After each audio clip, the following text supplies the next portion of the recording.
একদিন ছুটি যদি তোমার হাতে থাকে তবে কলকাতা থেকে খুব কাছে ঘুরে আসতে পারো সমুদ্রের ধার থেকে।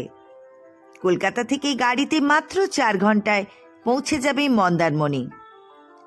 ছড়িয়ে আছে অনেক ঝিনুক সমুদ্র তটে, তার মধ্যে দিয়ে হাঁটা যেমন মজা তেমন ঝিনুক কুড়িয়ে নিয়ে আসার সুযোগ খুব কম জায়গাতেই পাওয়া যায়।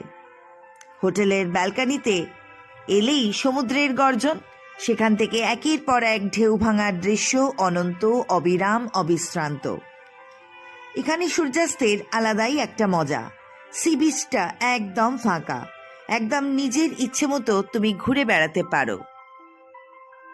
দারুণ মজা করলাম আমরা বিচে, দুর্দান্ত সানসেট দেখলাম, ভীষণ সুন্দর। খুশি হয়ে গেছে। এমনি করেই যায় যদি দিন, যাক না।